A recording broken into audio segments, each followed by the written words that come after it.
¿Estamos en San Juan? ¿Sí, hermanos? En el principio era el Verbo, y el Verbo era con Dios, y el Verbo era Dios. Este era en el principio con Dios. Todas las cosas por Él fueron hechas, y sin Él nada de lo que ha sido hecho fue hecho. En Él estaba la vida, y la vida era la luz de los hombres. La luz en las tinieblas resplandece, y las tinieblas no prevalecieron contra ella. Hubo un hombre enviado de Dios, el cual se llamaba Juan. Este vino por testimonio, para que diese testimonio de la luz, a fin de que todos creyesen por él. No era él la luz, sino para que diese testimonio de la luz. Aquella luz verdadera que alumbra a todo hombre venía a este mundo. En el mundo estaba, y el mundo por él fue hecho, pero el mundo no le conoció. A lo suyo vino, y los suyos no le recibieron.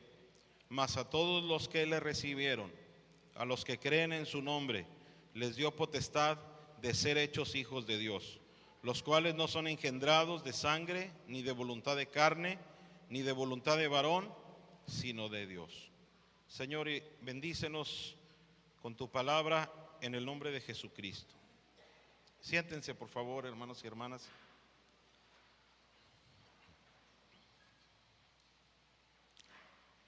El evangelista Juan, el escritor de este documento,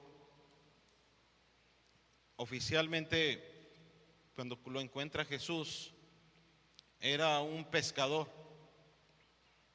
Fue de los primeros discípulos que llamó Jesús, y fue de los discípulos que Jesús atrajo hacia su persona a través de un milagro, de la pesca milagrosa. Cuando habían pasado toda la noche pescando y no habían tomado nada, y Jesús los envía a él y a Pedro de nuevo, y entonces tienen una pesca milagrosa donde las redes se rompían y tuvieron que compartir con otros pescadores unas barcas que estaban ahí cerca. Desde el inicio, Juan se hizo un discípulo adicto a Jesús. Era de los que siempre estaban pegados con él. Llegó Juan a un enamoramiento con Cristo tan profundo que la Biblia lo describe como parte del círculo íntimo de la persona de Cristo. Jesús tenía muchos seguidores y tenía muchos ministros. Por ejemplo, Lucas 10 nos dice que mandó 70 a predicar. Eran predicadores ya y eran discípulos de Cristo, pero Jesús estableció de entre todos los discípulos que tenía 12 para que fueran sus apóstoles y para que estuvieran con él. Y de entre estos 12 tenía un círculo íntimo que eran las personas con las que Jesús pasaba más tiempo y a los cuales Jesús les mostró una revelación más amplia, más profunda de su persona, que eran Jacobo, Cefas y Juan. Juan estuvo en los momentos cumbres de la revelación de Cristo, como el monte de la transfiguración. Juan estaba al lado de Cristo, sentado en la Santa Cena, en la última cena. Dice la Biblia que aún Juan alcanzó a recostarse en el pecho de Jesús. Juan se hizo anciano predicando el Evangelio. Juan llegó a ser el último de los apóstoles que murió y fue una columna y baluarte en la iglesia de Jerusalén. Pablo lo reconoce como una de las personas ante las cuales Juan fue a presentar su evangelio para que lo acreditaran y lo sancionaran como colegio apostólico. Juan entonces era uno de los apóstoles más acreditados que había, y ya en el tiempo de las persecuciones y del hambre y de la situación crítica en Jerusalén, Juan se fue a la región de Asia Menor y se estableció por ahí de la ciudad de Éfeso, que era la ciudad más importante de las 7 ciudades principales que registra el Apocalipsis del Asia Menor. Y Juan allí empezó a predicar el Evangelio en las iglesias que ya Pablo y Apolos y otros predicadores habían fundado, y se dedicó a consolidar la iglesia en ese lugar. Juan fue el último de los escritores que redactó un evangelio. Mateo, Marcos y Lucas fueron primero que Juan, mucho antes. El Evangelio de Juan se data por ahí del año 80 después de Cristo, es decir, 50 años después de que él había escuchado al maestro. Juan se animó a escribir un evangelio. Y es porque en realidad los que leen a Juan dicen que Juan, por lo menos en la redacción griega, pues como se dice en los Hechos de los Apóstoles, cuando él y Pedro hablaban, que era gente del vulgo, sin preparación. Pero en el tiempo que Juan estaba allá, comenzó a infiltrarse en la iglesia confusión doctrinal por causa de una secta que se empezó a vestir de cristianismo, a infiltrarse entre los congregantes y a negar tanto la divinidad de Cristo como su humanidad, el gnosticismo. Y esta secta empezó a rebajar, a diluir el concepto o la doctrina que los apóstoles habían enseñado ahí sobre la persona de Jesús de Nazaret. La iglesia empieza a decirle a Juan que quieren un evangelio, que él escriba, porque él conoce la situación de la iglesia de Éfeso, conoce las necesidades, está en contacto directo con la herejía gnóstica porque está ahí alrededor, pero tiene también una relación muy íntima, muy profunda y perfecta con la persona de Jesús de Nazaret, porque vivió con él de tiempo completo durante todo el tiempo de su ministerio y lo vio resucitado, y fue de los que lo vio ascender al cielo, y fue de los que estuvo en el día del Pentecostés y que fue lleno del Espíritu Santo y que habló en lengua según el Espíritu le daba que hablasen, y que vivió una vida siempre apegada a Jesús de Nazaret como su Salvador y como su Señor. Así que Juan se anima a escribir el Evangelio y envía este documento que fue de bendición en su momento para las iglesias de Asia, pero que también es una bendición para nosotros. Juan es un evangelio que se cuece aparte. Los sinópticos tienen muchos pasajes parecidos. El único el libro de la Biblia evangélico que no se parece a ninguno es el Evangelio de Juan. Marcos comienza su narración a partir del inicio del ministerio de Cristo, cuando lo bautiza Juan, o con el ministerio de Juan. Mateo inicia su narración con la genealogía de Jesucristo, pero con la revelación de Cristo, de Dios a José acerca de la venida de Jesús a través del embarazo de María. Lucas va un poco más allá y remite el evangelio a la anunciación del nacimiento de Cristo a María personalmente, y señala por nombre al ángel Gabriel, y luego va más allá todavía cuando ubica todavía la revelación del precursor de Cristo, en el caso de Zacarías y Elizabeth, que van a ser de ellos Juan el Bautista. Pero Juan, que tenía un conocimiento muy profundo, muy cercano a Cristo, y que lo había visto en el monte de la transfiguración en toda su gloria, que delante de él Moisés y Elías fueron reducidos a la nada cuando Dios dijo: este es mi hijo amado, a él oíd. Juan se va más allá y Juan se remite hasta la eternidad, en el arque, en el principio, en el arcano, en el espacio, o allá donde no hay medida, no hay tiempo, cuando no existe el día, cuando no existe la noche, cuando no existen los meses, ni los astros, ni el sol, ni la luna.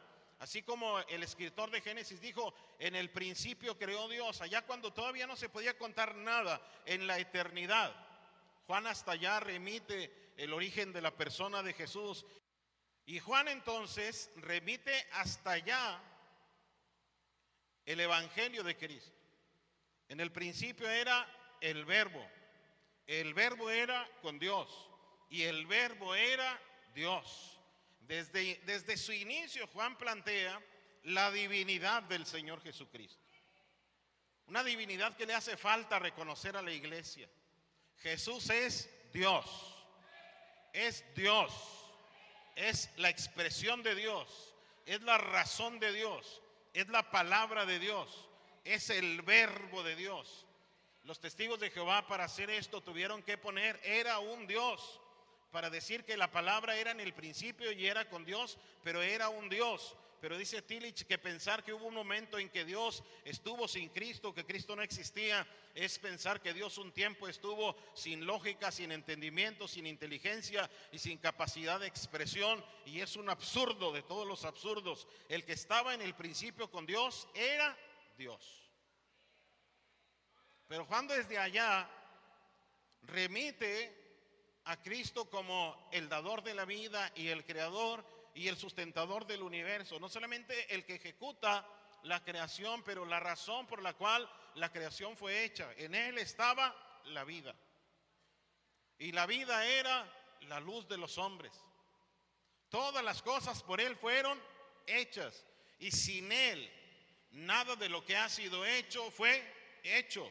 Y ahí presenta a Jesús como Dios, pero como un Dios creador. Jesús nos hizo a nosotros, el Verbo nos hizo a nosotros, Dios nos hizo a nosotros en la persona de Jesús de Nazaret. El Verbo nos comunica la inteligencia y la sabiduría de Dios. Él es la inteligencia y la sabiduría de Dios. Aquello que Platón y Sócrates, Aristóteles, los epicúreos, los estoicos hablaban de logos, que decían es la razón inteligente principal de todas las cosas, pero que no hallaban una persona a quien encajársela o a quien atribuírsela, y solo pensaban en una divinidad abstracta que podía existir en alguna parte del mundo. Juan dice, el logos es la persona de Jesús de Nazaret. Es la inteligencia, la sabiduría, la ciencia, el conocimiento, la sapiencia, toda la verdad radica en la persona de Jesús. Para Juan la verdad es Cristo, y Cristo nos comunica la verdad a través del Espíritu Santo. Para Juan la filiación divina por naturaleza es de Cristo solamente. Le llama el Hijo unigénito, el único que tiene la genética de Dios. Eso quiere decir unigénito o monogenes. Es el único que tiene naturaleza divina, pero en su naturaleza divina a nosotros nos comunica una filiación por adopción. El que está en Cristo es adoptado hijo de Dios también. En Cristo radica la vida, y no cualquier vida, la vida eterna. Que el concepto de eternidad en Juan no tiene que ver con la cuestión temporal de que dura para siempre. El concepto de eternidad en Juan es una vida que no tiene una definición ni una contabilidad y que no se puede medir, pero es una calidad de vida también. La vida eterna, lo eterno es lo que no tiene principio ni tiene fin. La vida eterna es la vida de Dios, y el que recibe al Hijo tiene vida eterna. Así que en Cristo se concentran todas las virtudes, todas las perfecciones, todas las gracias, todos los favores y todos los atributos divinos. Por lo tanto, el que tiene a Cristo lo tiene todo. Nos lleva el apóstol hasta el origen de los hechos del plan de salvación divino para la humanidad. En el principio, en el arque, cuando no había nada, es el comienzo de la creación, no el comienzo de Cristo. Cristo no tiene comienzo ni tiene fin, se remonta hasta la eternidad. El tiempo, donde el tiempo no puede ser cronometrado, donde no se puede medir el espacio, donde no llega la inteligencia humana. Se refiere al momento en que nada existía, no hay nada en el universo, no hay ángeles, no hay hombres, no hay nada. Solamente para decir que cuando no existía nada, ya existía Dios, y al lado de Dios estaba el Verbo de Dios. Juan nos lleva para seguir con nosotros en un proceso de manifestación del Verbo al mundo, y para decirnos que a partir de la revelación y de la manifestación del Verbo al mundo, cada ser humano tiene la responsabilidad propia de decidir si va a recibir al Verbo o si lo va a rechazar. Como seres humanos tenemos el privilegio de escuchar el Evangelio de Dios, el Evangelio de Cristo, pero tenemos la responsabilidad de decidir si recibiremos a Jesús o lo rechazaremos, como cuando dice el texto, a lo suyo vino y los suyos no lo recibieron. Esa revelación puso en el hombre el deber y la responsabilidad de elegir, y algunos decidieron rechazarle. Se refiere a los judíos, pero algunos decidieron recibirle. Y a los que le recibieron, dice el texto, los que creen en su nombre, les dio potestad de ser hechos hijos de Dios. Vamos a ver ahora algunas etapas de la manifestación del Verbo al mundo. Primero que nada vemos ahí la venida del Verbo de Dios al mundo, Juan 1:9. Léalo ahí en su Biblia, por favor. ¿Cómo dice?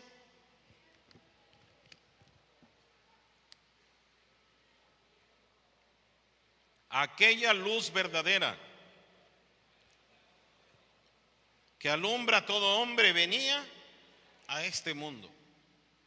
Dice que ya estaba en el mundo, porque el mundo por él había sido hecho. Ahí habla de la omnipresencia de Cristo, pero el mundo no le conoció.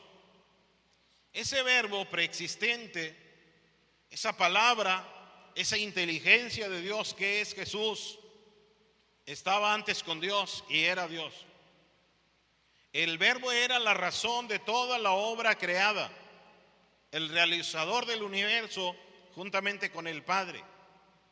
Ese verbo divino es el que tenía la vida en sí mismo y la aportaba. Aquella luz verdadera que alumbra a todo hombre venía a este mundo, aportaba su luz desde su creación al mundo, pero ahora venía personificado. Ahora iba a venir a la tierra. Juan 1:14 dice: y aquel verbo fue hecho carne y habitó entre nosotros, y vimos su gloria, gloria como del unigénito del Padre, lleno de gracia y de verdad. Aquella luz verdadera. ¿Por qué aquella luz verdadera? Porque los gnósticos magnificaban la luz. El hombre para salvarse debe buscar la luz. Y debe buscar esa luz en algún ser superior, en algún ángel, en alguna revelación. Y algunos decían, hay que buscar la luz interior, como decía Platón, en sí mismo, conociéndose a sí mismo. Y otros, medio gnósticos, medio judíos, aportaban, sobre todo en Efesios, que lo único que habían oído cuando llegó Pablo era el evangelio de Juan el Bautista y habían sido bautizados en el bautismo de Juan. Ellos de alguna manera tenían la presencia o la persona de Juan el Bautista muy encumbrada, y nuestro evangelista pone muy en claro que Juan vino a este mundo para dar testimonio de la luz, pero él no era la luz. Él vino para dar testimonio de la luz, pero él no era la luz. ¿Quién era la luz? Aquella luz verdadera que alumbra a todo hombre venía a este mundo. La luz verdadera es Jesús de Nazaret. Nunca debemos confundir la luz de Cristo con la luz de ningún hombre, sea quien sea.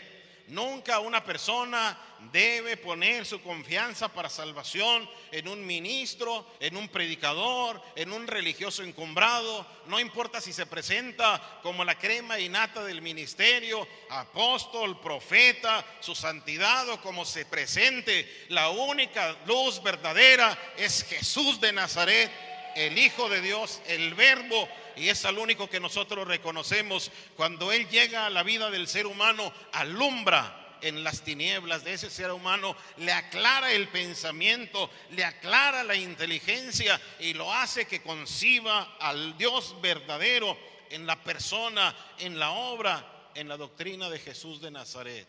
¿Alguien puede decir gloria a Dios con todo su corazón? En segundo lugar, Juan nos presenta la ignorancia del verbo de Dios por parte del mundo. Versículo 10, léalo ahí por favor. Y el mundo por él fue hecho, pero el mundo no le conoció. Nos habla de la perfecta encarnación de Cristo. Él no vino como un ángel misterioso, no vino como lo pintan los cuadros, que andaba Cristo en carne y tenía una aureola de luz. No traía nada. La encarnación fue perfecta. Cristo asumió la naturaleza humana en forma plena. Se encarnó en el vientre de la Virgen y pasó por todo el proceso de gestación. Y luego fue dado a luz. Y luego pasó la vida de la infancia y la vida de la adolescencia y de la vida de la juventud. El escritor a los Hebreos dice que fue tentado en todo según nuestra semejanza, pero sin pecado.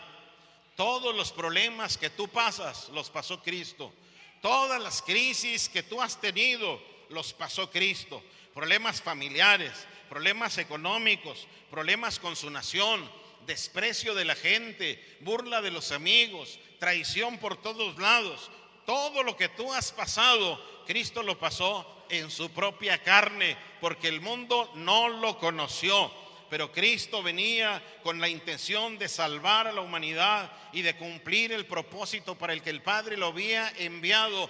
Por eso Cristo se dejó que lo atormentaran, se dejó Él crucificar, derramó su sangre, nunca dejó de cumplir el propósito de Dios, porque cuando Él cumplía el propósito de Dios, aunque todo el mundo lo rechazara, Él sabía que alguien, un inteligente, un sabio, un hombre, una mujer necesitados de salvación, iban a creer en Él, como tú y como yo. Y hoy le damos la honra y la gloria a Él y lo reconocemos como nuestro Señor y Salvador. El mundo no lo conoció. Los judíos lo veían y decían: ¿no es este el carpintero hijo de José? Sí, era el carpintero hijo de José en la carne, pero era el Verbo de Dios encarnado.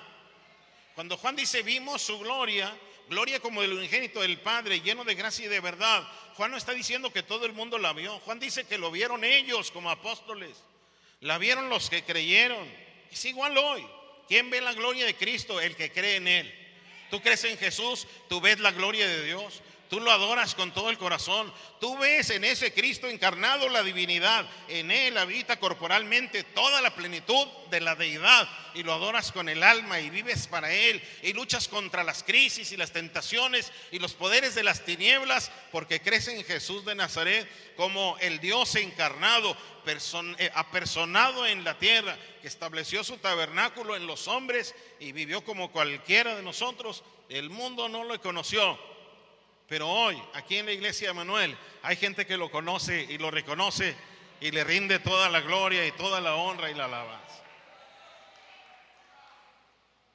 Es el Verbo que ya estaba en el mundo pero que pasó inadvertido. Es el Verbo que era el fundamento del mundo creado, pero entre las criaturas, cuando vino Él, no se le atribuyó el crédito debido. Es el Verbo que convivió con los seres humanos de carne y hueso. Andaba en las casas de los publicanos, de los pecadores. Andaba en las casas de los pescadores. Andaba en las casas de los huérfanos. Se preocupó por el pobre. Comió de la comida que come la gente común. Y también a veces lo invitaban los ricos y andaba entre ellos. A veces le decían el profeta de Galilea. A veces le decían que era Juan el resucitado, Juan el Bautista. A veces le decían que era hijo de fornicación, como le dijeron los de Juan 8. Pero no, Juan dice, nosotros vimos su gloria. Juan estuvo en el monte de la transfiguración. Ahí solo subieron Jacobo, Pedro y Juan. Juan estaba allí. Cuando de pronto comenzó Cristo a manifestar la luz hacia afuera. Y ellos tuvieron la visión de la gloria de Dios en Cristo. Luego de pronto vieron allí a Elías y vieron a Moisés dialogando con él. De repente se oye una voz de los cielos. Dijimos que el Verbo era con Dios y el Verbo era Dios. Y se oye la voz de Dios desde los cielos y dice, este es mi Hijo amado, a Él oí. De aquí en adelante, lo que diga Moisés, la ley, y lo que digan los profetas, se somete a lo que dice Jesús de Nazaret.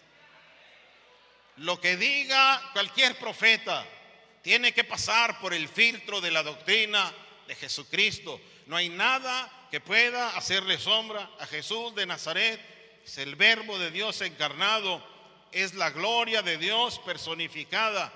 Y aunque el mundo no le reconozca, usted alábelo, sírvalo, ámelo, predíquelo con todo su corazón y con todas sus fuerzas. Entréguele su vida, confíenle en los tiempos de su enfermedad, confíe en Él en los tiempos de crisis, aún en el momento de su muerte, encomiéndele su espíritu como Esteban, porque aunque el mundo no le conozca, usted ve la gloria de Dios en la persona de Jesús de Nazaret. Pero Juan va más allá y dice que el mundo no solamente no lo reconoció, pero algunos lo rechazaron abierta y voluntariamente. El rechazo del verbo de Dios por el mundo. Juan 1:11, léalo ahí por favor en su Biblia.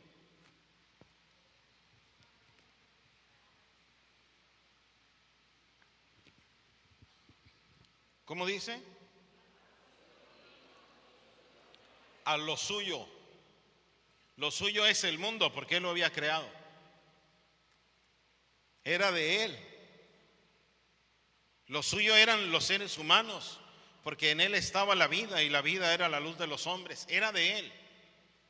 Pero el mundo no le conoció. Pero dice, y los suyos no lo recibieron. Nació en Israel. ¿Qué era lo que hacía Israel todo el tiempo? Escudriñar las Escrituras. ¿Qué era lo que esperaba Israel todo el tiempo? Al Mesías prometido. ¿Qué era por lo que los rabinos se hacían eruditos y querían conocer más? Para estar más aguzados, para cuando viniera Cristo reconocerlo. Pero ¿qué hizo Israel cuando vino Cristo? No lo recibió. Lo rechazaron. Lo vieron como una competencia desleal, porque la gente lo seguía a él, que no tenía título de rabino, y los despreciaba a ellos en algún momento. Juan sí lo conoció. Y Juan dijo, es necesario que yo mengüe para que él. Pero los otros no lo recibieron. Hay un rechazo voluntario. El verbo de Dios que se encarnó vino a habitar en el mundo que Él había creado y sobre el cual tenía el derecho absoluto. Como el hombre que trabaja en una casa, manda dinero para que la construyan,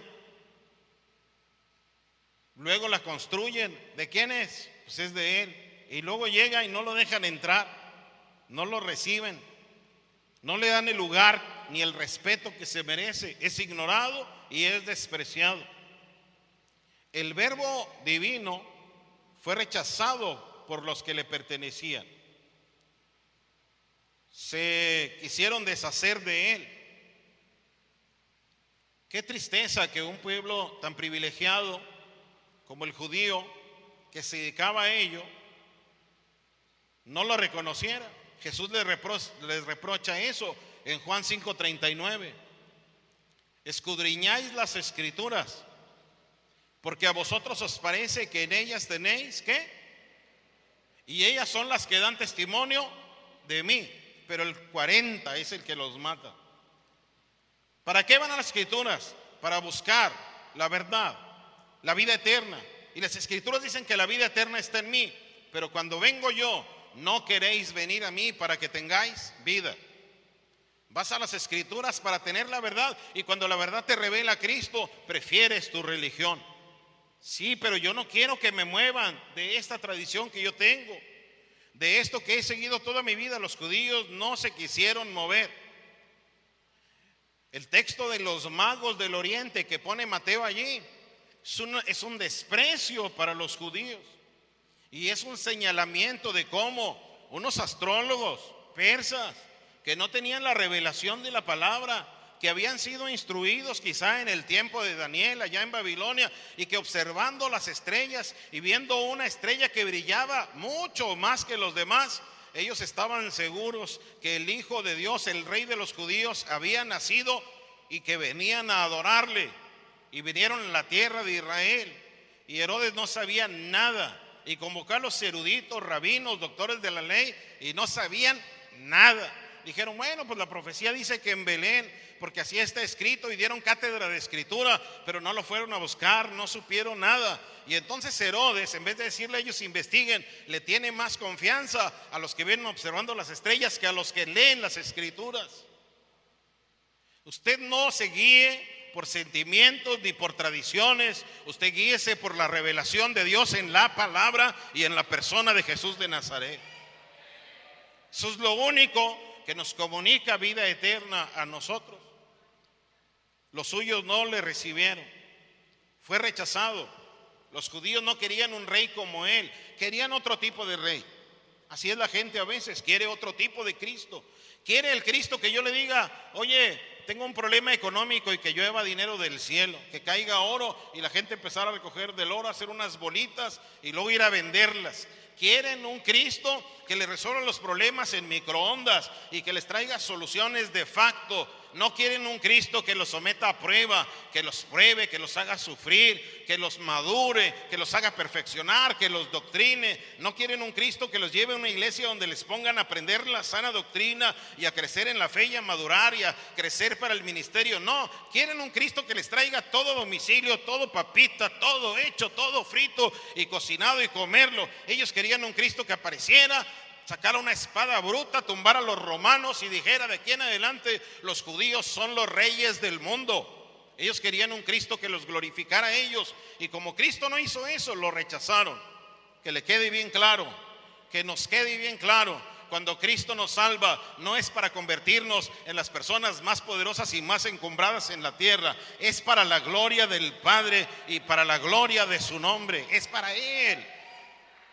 Claro, ya que le servimos y que le amamos y que nos entregamos a Él, Él nos bendice y nos ayuda, pero no es para nuestra gloria.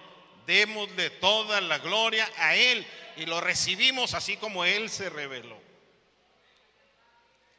Pero Juan dice algo muy especial en esta narración, y Juan dice que también hubo gente que recibió al verbo, la recepción del verbo de Dios en el mundo. Versículo 12. A lo suyo vino, los suyos no lo recibieron. El 11, el 12, ¿qué dice?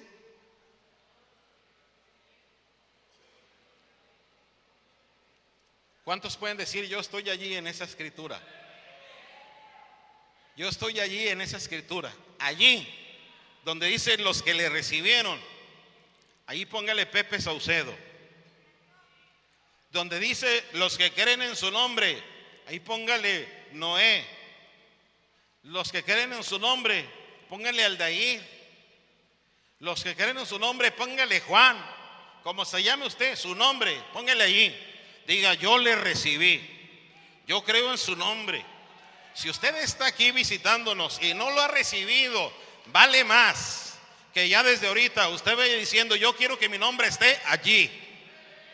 Si se llama Juan, Hugo, Pedro, Pancho, como le digan, diga: yo quiero que mi nombre esté allí. Yo no quiero ser de los que rechazan, quiero ser de los que reciben. Quiero que mi nombre esté allí. A los que creen en su nombre. ¿Por qué es importante que mi nombre esté allí? Por lo que viene. Porque todos los que le recibieron, los que creen en su nombre, les dio potestad de ser hechos hijos de Dios. El verbo de Dios que es rechazado por los suyos, por la mayoría que lo desprecia, no lo fue por todos. Siempre habrá gente noble y sensible de corazón. Siempre habrá gente que anhele un trato de Dios con su vida. Siempre habrá gente que en medio de toda la miseria del mundo quiera un privilegio delante de Dios. Y quiero decirte, el mayor privilegio que podemos tener delante de Dios es estar en Cristo y creer en Él, porque somos hijos del Señor. No importa quién, todos los que le recibieron, dice Juan. ¿Por qué todos los que le recibieron? Porque le está hablando a la iglesia de Asia Menor. Allá hay judíos, allá hay griegos, allá hay gentiles de todas las clases, allá hay hombres y mujeres, siervos y libres. No importa tu condición social, tu estatus económico, tu capacidad intelectual, el desarrollo de tu inteligencia. No importa el trabajo que tengas o la falta de trabajo, el oficio, la mentalidad que tengas, de qué familia vengas, en qué condiciones tristes o alegres estés. Si tú recibes a Cristo, Cristo te hace hijo de Dios, hija de Dios. Cuando Juan escribe su evangelio, ya se cuenta por millares los que han recibido la persona y la doctrina de Cristo, y ahora se cuenta por millones, judíos y gentiles de todas las nacionalidades. El verbo de Dios es recibido en el momento en que las personas creen en su nombre. Esto significa que la persona da por hecho que todo lo que enseñó Jesús es verdad, que todo lo que realizó Jesús con otras personas lo realiza con Él, que lo que ofreció a sus discípulos se lo ofrece a Él. de tal manera que cuando uno queda en Cristo le entrega la vida para todas las situaciones, le confía la vida con todas las ventajas o desventajas que pueda tener, se convierte en una persona que ve a Cristo como Señor y Salvador y como Dios. Y el verbo de Dios a esa persona le da beneficios insuperables. Los que creen en su nombre, inmediatamente los hace hijos de Dios. Juan dice, porque de tal manera amó Dios al mundo, que ha dado a su Hijo unigénito, para que todo aquel que en Él cree no se pierda, mas tenga vida eterna. Nos da vida eterna, nos perdona los pecados, nos ayuda en nuestras luchas, porque ahora es nuestro Señor y es nuestro Salvador. Se compromete a enseñarnos, a llevarnos por el camino de justicia, a redimirnos, a venir por nosotros. Ahora toda la concentración de las virtudes, los poderes, las gracias de Dios en la persona de Cristo vienen para nosotros. Somos bendecidos, hermanos. Cuando uno llega al camino de Dios, uno viene con la condición de pecador. Uno viene alejado de Dios, sin fe y sin esperanza. Uno viene con religión a veces, pero no con salvación. Con ideas propias de Dios, pero no con filiación divina. Pero una vez que se entrega a Cristo, esa persona pasa a ser parte de la familia de Dios. De ahí en adelante Jehová es su Padre. De ahí en adelante Jesús es su Señor, su hermano, su Salvador. De ahí en adelante entra en una familia de la fe hermosa, una familia como esta iglesia que te va a ayudar, que va a orar por ti, que te va a dar un saludo de bendición, en la que vas a cantar himnos a Dios, vas a recibir una palabra, te vas a alimentar en la esperanza, te vas a fortalecer en la fe, vas a crecer en la doctrina, porque ahora como hijo de Dios tienes el privilegio de sentarte en la mesa donde el Señor sirve el mejor alimento de la tierra. Ahora el Hijo de Dios ya ha venido al mundo en persona. Ese majestuoso, eterno ser espiritual, el verbo que era con Dios y que era Dios, adoptó la forma humana, se encarnó para traernos la verdad de Dios en persona. La materia explicada por el Maestro de Maestros, con toda la gloria del Padre, porque la ley por medio de Moisés fue dada, pero la gracia y la verdad vinieron por medio de Jesucristo. A Dios nadie le vio jamás, pero el unigénito Hijo que está en el seno de Dios, Él le ha dado a conocer. Empezó a hacer milagros y la gente recibió sus bendiciones, sanidades, resurrecciones, enseñó su doctrina. Juan termina su evangelio diciendo, hizo muchas cosas Jesús que si se escribieran en un libro nadie podría redactarlas porque no se pueden contar. Dice Juan, pero lo que les puse aquí lo he escrito para que crean que Jesús es el Cristo, el Hijo de Dios, y para que creyendo tengan vida en su nombre. ¿Cuántos han recibido a Jesús de Nazaret como Hijo de Dios y Señor y Salvador? Nunca se aparte de este evangelio. Sea fiel a Cristo, no se rinda, venga la adversidad que venga, manténgase fiel a Jesús. Él es capaz de sustentarnos y de sostenernos. Pero hago un llamado a las personas que lo han recibido. Hoy es el día más importante de tu vida. Hoy tu nombre puede ser escrito en el libro de la vida y entrar allí en Juan 1:12. Hoy puedes creer en Jesús con todo tu corazón, entregarle tu vida y rendirle tu ser. De aquí en adelante, tú vas a caminar en este mundo con tu mismo nombre, tus mismos apellidos, en tu mismo trabajo, en tu misma escuela, con tus mismos vecinos, con tus mismos familiares, pero ahora con la conciencia de que eres un hijo o una hija del Padre Celestial, el Dios que creó el universo. Quiero pedirle que esté de pie y que haga una oración conmigo. Las personas que hoy le van a entregar su vida a Cristo, cierren sus ojos y solo díganle a Dios con todo su corazón: Dios, yo creo en Jesús. Yo lo recibo hoy como mi Señor y Salvador. Yo quiero, Señor, que perdones mis pecados, me salves la vida. Hazme un hijo de Dios. Escribe mi nombre en el libro de la vida. Yo quiero recibir a Jesucristo como mi Señor y mi Salvador, y quiero creer en Él hasta la muerte. Ayúdame, Señor, de aquí en adelante para entregarte siempre en mi vida.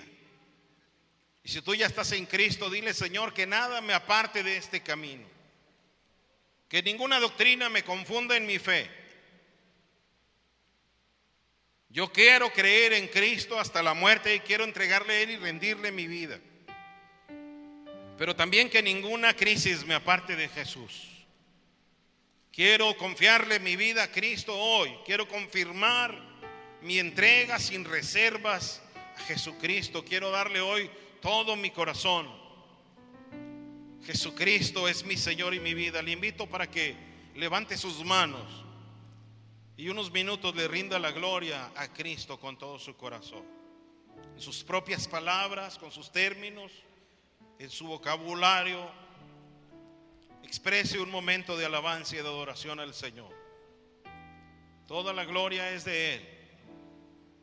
Toda la gloria es de Cristo. Gracias porque eres hijo de Dios y nos haces a nosotros hijos de Dios. Gracias porque eres eterno y nos das vida eterna también a nosotros. Cualidad de eternidad hay en nuestra vida. Todavía somos mortales en la carne, Señor, pero dentro de nosotros habita la eternidad en la persona de Cristo. Y esa eternidad de Cristo es una cualidad que nos fortalece. Y las luchas a veces son duras en este mundo, Señor, pero hasta ahora Cristo nos ha sustentado y estamos seguros que Cristo no nos va a soltar de la mano. Gloria a Dios. Afírmese en Dios con todo su corazón. Confirme hoy su entrega con toda su alma. Que su espíritu hoy se rinda ante la expresión de Dios en la gloria de Cristo. Le damos toda la honra y la gloria a Él para siempre. Gracias, Dios.